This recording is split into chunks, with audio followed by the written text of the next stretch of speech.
முதல் குடும்பத்திற்கு party fund என 30% போகிறதுன்னு விஜய் சொன்னார். மீண்டும் இவரும் நிதியமைச்சரும் அந்த வெள்ளை அறிக்கையின் போதும் சொன்னார். ஆமாம், அதை விட முக்கியமாக முன்னாள் நிதியமைச்சர் முதல் வருஷத்துலேயே 30,000 கோடி சேர்த்து விட்டார். மகனும் மருமகனும் சேர்ந்து 60 வருஷம் கலைஞர் சேர்த்ததை விட முதல் வருடம் இவர்கள் சேர்த்துட்டு எங்கே எப்படி வெள்ளையாக்குறதுன்னு யோசிக்கிறாங்கன்னு அந்த வேலையில் தான் இதில் போயிருக்காங்க. அந்த ஆடியோவை லீக் செய்தவர் பேங்கை சபரீசன் வாங்கிட்டார்னே அந்த நேரத்தில் அவர் அண்ணாமலை ஃபைல்ஸில் சொல்லியிருந்தார். ஸோ வெளிநாடுகளில் கிட்டத்தட்ட 2 லட்சம் கோடிக்கு மேலே முதலீடு இருக்கலாம். அவற்றில் தற்போதைய நிலை என்ன, அவற்றில் ஏதாவது மாற்றங்கள், கையெழுத்து, ஜாயிண்ட் அக்கௌண்ட்டாக மாற்றுறது, இது போல விஷயங்கள். டாஸ்மாக் ரைடு வந்த உடனே டெல்லியில் ஒரு முக்கியமான லிங்கை பிடித்து ஒரு 500 கோடி கொடுத்து வழக்குகள் தள்ளி போடப்பட்டது. சில வழக்கறிஞர்கள் கொடுத்த டிப்ஸை வச்சு ஸ்டே வாங்கினாங்க. ஸோ இந்த முறை எத்தனை வழக்கு வரும், எவ்வளோ வழக்கு வரும் ஒன்றும் தெரியல. ஏன்னா முந்தா நேற்றுக்கு 4 நாள் முன்பாக இது சிற்றரசுவிடம் 69 லட்சம் கொடுத்தேன்னு சொல்லிட்டு துளசிராமன் திமுக நிர்வாகி கம்ப்ளைண்ட் கொடுத்தார். இதெல்லாம் நேராக உதயநிதியை டார்கெட் பண்ணுற மாதிரி. சிற்றரசுங்கிறவர் உதயநிதியுடைய வலது கை. அவர்தான் சேப்பாக்கம் திருவல்லிக்கேணி தொகுதி பொறுப்பாளர், இந்த சென்னை மேற்கு மாவட்ட செயலாளர். இதை அப்போ 2 நிர்வாகிகள் சில லட்சங்கள்னால் 4 தொகுதிக்கு ஒரு மாவட்ட செயலாளர்னா எத்தனை வருஷம் போகிறோம். ஸோ தெளிவாக உதயநிதி ரவுண்டு கட்டப்படுகிறார். 180 கோடி ஒரு கார்ப்பரேட் கம்பெனி சார்பாக ரூம் எடுத்து கிண்டி ஹோட்டலில் அங்கே 8 எம்எல்ஏக்களுக்கு முன்பணம் சில கோடிகள் ஒவ்வொருத்தருக்கும் கொடுத்துருக்காங்க. அவர்களில் 9வது பேரை போகிறப்ப தான் அவர் இதுக்கு எதுக்கு கேட்குறீங்கன்னு சொல்லிட்டு டி நகர் எம்எல்ஏவிற்கு ஃபோன் பண்ணி சொல்ல நம்பர் 2 உடனே அவர் அதை சொல்லிவிட்டு, எனவே இவை எல்லாமே சிக்கல் தான். இந்த பயணத்தின் முக்கிய நோக்கம் அங்கே இருக்கிற இன்வெஸ்ட்மெண்ட்டுகளை சரி செய்து இன்றைக்கி அதோட நிலைமை என்ன, ஏறி இருக்கா இறங்கி இருக்கா. அவருடைய குடும்பம் மட்டுமே ஒரு 15,000 கோடி லாபமாக இருக்குன்னு நேற்றைய தினம் பேப்பரில் வந்திருந்தது. ஸோ இந்த விஜய் ஆட்சி கலைப்பு விஷயத்தில் இதில் ப்ரூஃபோடு மாட்டியிருந்தால் இது மிகப்பெரிய சிக்கல். அதிலிருந்து வெளியில் வரணும். விஜய் போடுகிற வழக்கில் நாளைக்கு இடி உள்ளே வந்துச்சுன்னா ஒரு வெறும் 23 கோடி வங்கியில் கட்டவில்லை என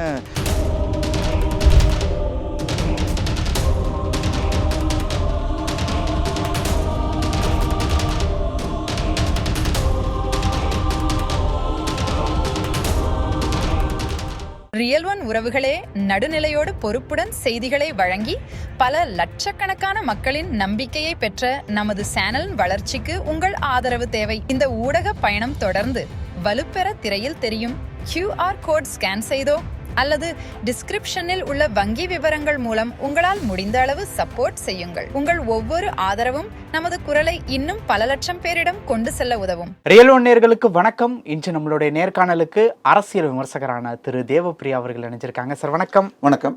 எப்படி இருக்கீங்க? நல்லா இருக்கேன். இன்னைக்கு காலையில் அயலக பயணமாக திமுக தலைவர் ஸ்டாலின் அவர்கள் பயணப்பட்டிருக்காரு. போகும்போது சொல்லிட்டு போன விஷயம் 2 வார அயலக பயணமாக இன்று புறப்படுகிறேன். அயலகத்தில் இருந்தாலும் என் மனம் அறிவாலயத்தில்தான் இருக்கும். கிளை முதல் தலைமை வரை கழக மறுசீரமைப்பு தொடர்பான பரிந்துரைகளை வழங்க ஆலோசனை குழுவிற்கு அறிவுறுத்துள்ளேன். இந்த பொறுப்புகளை ஒப்படைத்த பிறகே இந்த அயலக பயணத்தை மேற்கொள்கிறேன் அப்படிங்கிற மாதிரி சில விஷயங்கள் சொல்லியிருக்காரு. இது இல்லாமல் சோஷியல் மீடியாவில் ஒரு சிலர் கேள்வி கேட்டிருக்காங்க.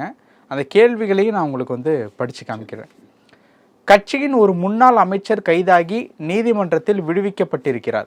ஒரு முன்னாள் அமைச்சர் வெளிநாட்டில் தலைமறைவாக இருக்கிறார். இன்னொரு முன்னாள் அமைச்சர் ஒரு தம்பியும் தலைமறைவாகி இருக்கிறார்கள். கூட்டணி கட்சிகள் அனைத்தும் கைவிட்டு அனாதையாகிவிட்டு போய்விட்டார்கள்.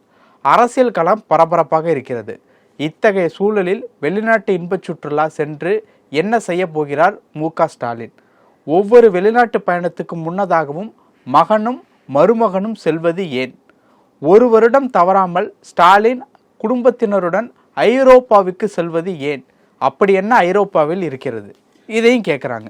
ஓகே, இதை தாண்டி யோசிக்க வேண்டியது, சாதாரணமாக ஐரோப்பா போகிறதாக இருந்தால் இந்தியன் ஏர்லைன்ஸோ பிரிட்டிஷ் ஏர்வேஸோ இல்லை வேறு எடுப்பாங்க. இவங்க சார்ட்டர்ட் ஃப்ளைட் போட்டு எடுக்கிறாங்க. 1 மணி நேரத்துக்கு சில லட்சங்கள்னா 16 மணி நேரம் ட்ராவலுக்கு எவ்வளோ ஆகும்னு பார்த்துக்கோங்க. ஃபேமிலியோட 6 பேர் போகிறாங்கன்னு வச்சுக்க. முக்கியமாக குழந்தைங்கள கணக்கில் சேர்க்கலன்னாலே பெரிய தலைகளே 7 வரை கணக்கு வருகிறது. எப்படி சார்? அவர் ஒய்ஃபு, அதுக்கப்புறம் மகன் ஒய்ஃபு, மருமகன் ஒய்ஃபு, பேரன்னு வச்சுக்கோங்க. பேரன் கூட வராரா இல்லை முன்னாடி அங்கே இருக்காரான்னு சாரி, பேரன்னு சொல்லக்கூடாது. ரெட் ஜெயண்ட் நிறுவனத்தின் எம்டி. அவர் ஒரு 3 மாத கோர்ஸை முடிச்சிருக்காரு. 3 மாதம் கோர்ஸ், டிப்ளமோ கோர்ஸ் ஏதோ ஒன்று முடிச்சிருக்காரு.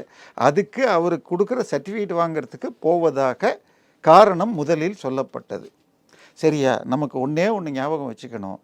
முதல் குடும்பத்திற்கு பார்ட்டி ஃபண்ட் என 30% போகிறதுன்னு விஜய் சொன்னார். மீண்டும் இவரும் நிதியமைச்சரும் அந்த வெள்ளை அறிக்கையின் போதும் சொன்னார். ஆமாம், அதை விட முக்கியமாக முன்னாள் நிதியமைச்சர் முதல் வருஷத்துலேயே 30,000 கோடி சேர்த்து விட்டார். மகனும் மருமகனும் சேர்ந்து 60 வருஷம் கலைஞர் சேர்த்ததை விட முதல் வருடம் இவர்கள் சேர்த்துட்டு எங்கே எப்படி வெள்ளையாக்குறதுன்னு யோசிக்கிறாங்கன்னு அந்த வேலையில் தான் இதில் போயிருக்காங்க. அந்த ஆடியோவை லீக் செய்தவர் இப்பொழுது தாவேக ஆதரவோடு எம்பியாக தமிழகம் சார்பில் பிரவீன் சக்கரவர்த்தி தான்.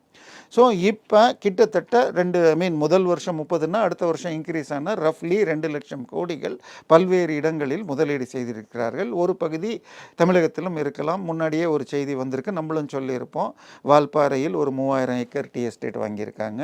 தேனி பக்கத்தில் இது ஏலக்காய் ஒரு 1500 எஸ்டேட் வாங்கினாங்கன்னு சொல்லி. இப்போ இதை எதுக்கு இதோட லிங்க் பண்ணுறேன்? இல்லை, இது மாதிரி வெளிநாடுகளில் அதில் ஒரு பெரும் தொகை இன்வெஸ்ட் பண்ணப்பட்டிருக்கு. அவற்றின் நிலைமை என்ன, அவற்றின் கண்ட்ரோல் என்ன என்பதை பேசுவதற்குத்தான் கூறுகளை முதல்ல மீட்டிங் பண்ணாங்க. அந்த கண்ட்ரோலில் சில சேஞ்சஸை 2 ஜாயிண்ட் அக்கௌண்ட்டாக மாற்றுறது, அந்த மாதிரி சில விஷயங்களை அங்கேயே போய் பண்ணணும்.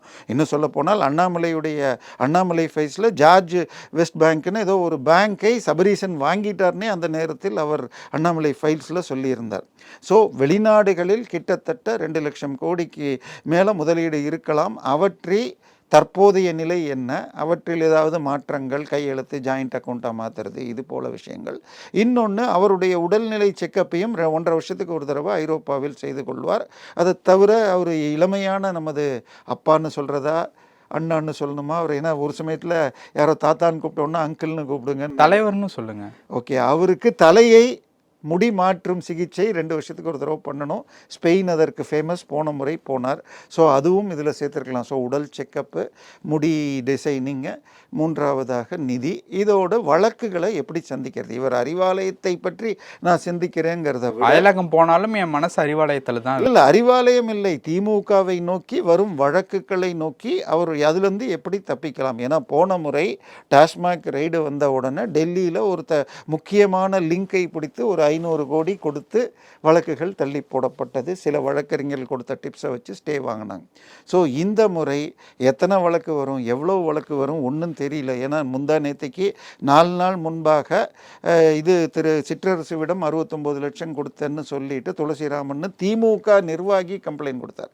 இன்னைக்கு மவுண்ட் ரோடில், அதுவும் திருப்பி இவருடைய தொகுதி, அங்கே ஃபுட் ஸ்ட்ரீட்டில் இருக்கிற தள்ளுவண்டி கடையிலேருந்து சின்ன கடைகளிடம் மாதத்துக்கு 20,000 ரூபாய்க்கு மேலே வாங்கி உங்களுக்கு ரெகுலரைஸ் பண்ணுறேன்னு சொல்லி 1.5 வருஷத்துக்கு மேலே ஏமாத்தினாங்கன்னு புகார்கள் வருது.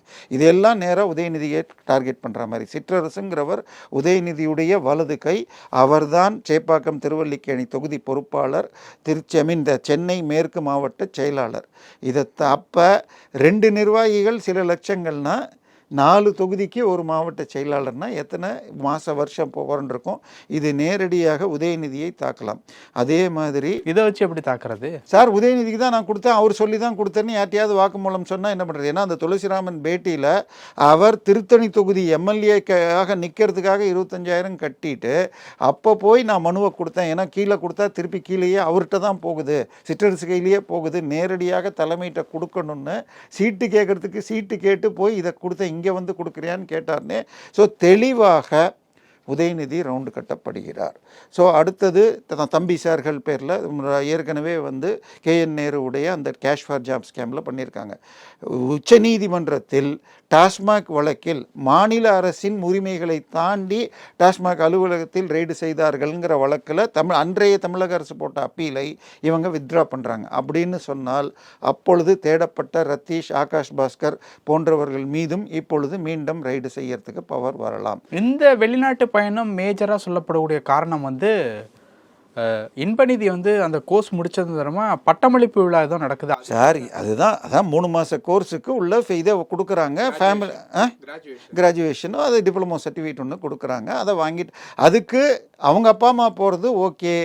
சார்ட்டர்ட் ஃப்ளைட்டை வச்சுக்கிட்டு போகணுமான்னு மற்ற விஷயங்களை சேர்த்துக்கிட்டு தான் போகிறாங்க. இல்லை, இதில் தவறு எதுவும் இல்லை தவறு ரைட்டெல்லாம் அவங்கவுங்க விருப்பம் சார். பட் விஜய் வந்து டெல்லிக்கு போனால் சார்ட்டர்ட் ஃப்ளைட்டுங்கிறத பெரிதாக விமர்சனம் செய்பவர்கள் இதற்கும் பதில் சொல்லணும். டெய்லி 4 ஏர்கிராஃப்ட் வெவ்வேறு கம்பெனிகள் எடுத்துகிட்டு போகுது. ஒன்றுலேயும் 200 பேர் 300 பேர் போகிறாங்க. எக்ஸிக்யூட்டிவ் கிளாஸில் போகலாம். 1 மணி நேரத்துக்கு சில லட்சங்கள் கொடுக்கும் சார்ட்டர்ட் ஃப்ளைட்டை வச்சுக்கிட்டு அங்கே தங்குனாங்கன்னா, போன முறை அவர்கள் தங்கின ஹோட்டலில் ஒரு நாள் வாடகை 4 லட்சம் 5 லட்சம், போலீஸ் டிஜிபியோட போய் தங்கினார் என்று ஒரு குற்றச்சாட்டு அந்த நேரத்தில் வந்தது. அதனால நான் சொல்றது, இது அவர்கள் வழக்குகளில் இப்போ தக்கணும். சபரீசன் பேரில் ஒரு வழக்கு வந்திருக்கு. நம்ம போன முறையே சொல்லியிருப்போம்.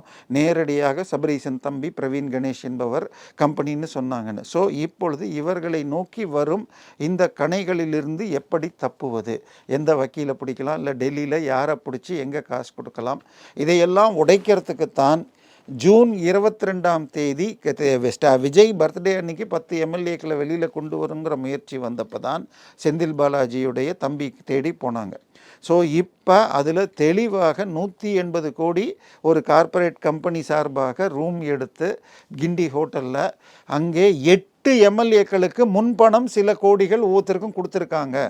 அவர்களில் 9வது பேரை போகிறப்ப தான் அவர் இதுக்கு எதுக்கு கேட்குறீங்கன்னு சொல்லிட்டு டி நகர் எம்எல்ஏவிற்கு ஃபோன் பண்ணி சொல்ல, நம்பர் 2 உடனே அவர் அதை சொல்லிவிட்டு முக்கியமான இசையமைப்பாளர் பேரில் இருக்கிற ஒரு எம்எல்ஏக்கு சொல்லி நான் போய் சொல்லிட்டேன், என்னை கான்டாக்ட் பண்ணாங்க, நான் சொல்லிட்டேன்னு ஒன்று அவரும் அடித்து பிடிச்சி நேரில் போய் சொன்ன உடனே எழுத்துப்பூர்வமாக கம்ப்ளைண்ட் வாங்கி தான் இப்போ 9 பேர் கைது பண்ணியிருக்காங்க. இப்போ நேற்றைக்கு சொன்னதற்கெல்லாம் ஆதாரம் இருந்தால் நேரடியாக திமுகவிற்கு மிக பலத்த சேதம் வரும். இதிலிருந்து எப்படி தப்பிக்கலாம்? ஏன்னா நீங்கள் சொன்ன மாதிரி ஏவாவேலு சிங்கப்பூர் போன நேரத்தில் இன்னும் இன்ப சுற்றுலாவா இன்வெஸ்ட்மெண்ட் சுற்றுலாவான்னு தெரியாது, ஆனால் இப்போ ஹாஸ்பிட்டலாக மாற்றி அங்கே ஏதோ ஒரு ஹாஸ்பிட்டல் அட்மிட் ஆகிட்டேன்னு சொல்கிறார். செந்தில் பாலாஜி கைதானப்போ என்ன பண்ணார்? காலையிலேருந்து விமர்சனம் பண்ணார், பேண்ட்டை ஈரம் பண்ணார், நெஞ்சு வலிக்குதேன்னு பிடிச்சிக்கிட்டு காவேரியில் ஓப்பன் ஹார்ட் சர்ஜரி பண்ணாங்க. இதுக்கு கோர்ட்டில் கூப்பிட்டால் உடல்நிலை சரியில்லைன்னு ஸ்ட்ரெச்சரில் காட்சி கொடுத்தார். ஆனால் வெளியில் வந்த அடுத்த 2வது நாளே அமைச்சராகி 1 நாள் கூட அதன் பிறகு உடல்நிலை பற்றி வரல.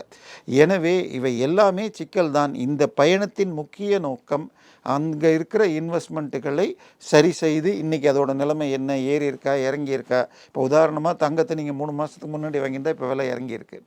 ஆனால் ஜூன் ஜூலையில் நார்மலாகவே இறங்கியிருக்கும். இல்லை, நான் சொல்கிறது இது ட்ரம்ப் செய்கிற வேலைகளினால் வேண்டுமென்றே அவர் சண்டையை போடுற மாதிரி போடுறது. வெள்ளிக்கிழமை ஷேரை ஏற்றுவார், திருப்பி திங்கக்கிழமை இறக்குவாருங்கிற மாதிரி. இதில் அவருடைய குடும்பம் மட்டுமே ஒரு 15,000 கோடி லாபமாக இருக்குன்னு நேற்றைய தினம் பேப்பரில் வந்திருந்தது. ஸோ இதனால் இன்றைக்கி அதோடைய நிலைமை என்ன, அவற்றை கண்ட்ரோலை மாற்றுறதுங்கிற விஷயத்துக்காக போயிருக்காங்கன்னு ஒரு தகவல் வருது. இதை தாண்டி அவருடைய உடல்நிலை செக்கப்பு, ஹேர் ரீப்ளான்ட் எதாவது பண்ணுறதுங்கிற விஷயம் அங்கே சேர்த்து போயிருக்காரு. இதுதான் அடிப்படையாக சொல்லப்படுது. பட் வழக்குகள் மிக மிக மிக முக்கியமான நிலையில் இருக்கின்றது. ஏன்னா எல்லா கான்ட்ராக்டுகள்லேயும் பிஎஃப் வாங்கப்பட்டதற்கு ஆதாரம் சேர்த்துட்ருக்காங்க. ஸோ எந்த நிலைமைக்கு போகும்னு சொல்ல முடியாது. இந்த வெளிநாட்டு பயணம் அப்படிங்கிறது நார்மலாக ஒரு ரிலாக்ஸேஷனுக்காக போகிறதுங்கிறது வழக்கம். இப்போ நீங்கள் சொல்கிற மாதிரியான பார்த்தா அந்த ரிலாக்ஸேஷன் கம்மியாக இருக்குது. முதலீடு, பேரனோட கிராஜுவேஷன், இன்னொரு பக்கம் வந்து வழக்குகள் ரிலேட்டபிளான டிஸ்கஷன், இதுதான் அதிகமாக இருக்கு. இல்லை சார், இது நமக்கு நம்ம இப்போ வெளியில் போய் பண்ணணும். அவங்க அங்கே இருக்கிற ஒரு ஏஜென்ட்டை வச்சுக்கிட்டு, ஏன்னா லண்டன் முரளின்னு ஏதோ சில பெயர்கள் அப்பப்போ அடிபடும். அவர்கள் லண்டன் முரளின்னு யார் அவர்? இவருடைய மிக நெருக்கமான உள்வட்டத்தை. நமக்கு இதே முரளி தான் தெரியும். சரி, அதனால அங்கேயே ஒரு அவர் அடிக்கடி லண்டன் போய் இந்த இன்வெஸ்ட்மெண்ட்டுகளை பார்த்துப்பவர். ஸோ அவர் ஆடிட்டரா சார்? அவர் தெரியல, ரொம்ப சபரீசன் ப்ளஸ் உதயநிதிக்கு நெருக்கமான லிங்க், அடிக்கடி லண்டனில் இருப்பாருங்கிறதுனால போயிட்டு வருபவர்னு அந்த பெயரில் குறிப்பிடுவார்கள். ஸோ அவர் இது பண்ணிவிட்டு இந்த டயத்துக்கு இந்த ஆள் இங்கே வருவார்னு ஒரு மீட்டிங் ஏற்பாடு பண்ணால், ஒரு வாரத்துக்கு 2-3 மீட்டிங் இது பண்ணால் போதும். மீதி நேரத்தில் அவர்கள் இன்னும் சொல்ல போனால் சென்னையில் இருக்கிறப்ப அவங்களால ரோட்டில் வாக்கிங் கூட போக முடியாது. அங்கே இருந்தால் எளிதாக மியூசியத்துக்கு போகிறது இதெல்லாம் பண்ண முடியும். ஸோ ரிலாக்ஸேஷனும் இருக்கும். பட் இது ஒரு 4 மீட்டிங் பிளான் பண்ணிட்டா எல்லாத்தையும் முடிக்க முடியும். ஃபுல் டைம் அதுக்கு தேவையில்லை. 2 மணி நேரம் மீட்டிங் வச்சுருந்தா இந்த விஷயங்களை முடித்திட முடியும். ஸோ இது முக்கியமான அஜெண்டாவில் இது ஒன்று முக்கியம். அது தவிர எங்கே யார் டெல்லியில் போய் வளைக்கணும். ஏன்னா டெல்லியில் இந்த மாதம் 20ஆம் தேதி வாக்கில் பாராளுமன்றம் கூடுகிறது. அதில் சில முக்கிய பில்ஸ்களை கொண்டு வரணுங்கிறதுல மோடி தீவிரமாக இருக்கிறார். பெண்களுக்கான தனி இடஒதுக்கீடு, சீட்டுகளை இன்க்ரீஸ் பண்ணுறது, இதில் 3/2 பங்கு மெஜாரிட்டி இல்லை. ஏற்கனவே இது சரத்பவார் கட்சி மற்றும் இது டிஎம்சி வெஸ்ட் பெங்கால் வருது. இவரும் வந்தால் அது வருமாங்கிறத கணக்கு போட்டுட்ருக்காங்க. இவர் நான் வெளியில் போய் கொடுக்குறேன், நேரடியாக ஆதரிக்கலை அப்படின்னா அதுவும் சட்டப்படி செல்லாது அப்படிங்கிறாங்க. ஸோ டெல்லியோடு எந்த அளவுக்கு பணிவது சேருவதுங்கிற சிக்கல்கள், அதுக்கு யாரை தொடர்பு கொண்டு எப்படி அந்த குஜராத்தி உடன்பிறவா சகோதரர்களை ரீச் பண்ணுறதுங்கிறதையும் யோசிக்கலாம். ஸோ தெளிவாக ஃப்யூச்சர் பிளானிங்கே பண்ணுறாங்க. ஏன்னா விஜய் ஆட்சி கலைப்பு விஷயத்தில் இதில் ப்ரூஃபோடு மாட்டியிருந்தால் இது மிகப்பெரிய சிக்கல். அதிலிருந்து வெளியில் வரணும். விஜய் போடுகிற வழக்கில் நாளைக்கு இடி உள்ளே வந்துச்சுன்னா வெறும் 23 கோடி வங்கியில் கட்டவில்லை என இவருக்கு போன கேஎன் நேருக்கு போன விஷயத்தில் 3 பெரிய வழக்கு வந்திருக்கு. அது மாதிரி ஒரு ஈடிக்கு ஒன்றுக்கும் ஈடி நுழைஞ்சா எத்தனை வழக்குகள் வர முடியும். ஸோ தடுக்கிறதுக்கு என்ன வேலை? ஏற்கனவே உள்ள இன்வெஸ்ட்மெண்ட்டை மறுசீரமைப்பு செய்து ஏன்னா கம்மியாக பணம் இருந்தால் நமக்கு ஓகே. ஷேரில் நீங்கள் போட்டிருந்தீங்கன்னா போன வருஷம் வாங்கின ஷேர்லாம் இன்றைக்கி எவ்வளோ, சிலதை விற்கலாம், சிலதை இன்னும் கொஞ்சம் வாங்கலாம்னு மாற்றுற மாதிரி அந்த மாதிரி ஒரு பிளானும் இதில் இருக்கலாம். ஓகே, பல விஷயங்கள் பேசியிருக்கோம். நன்றி சார்.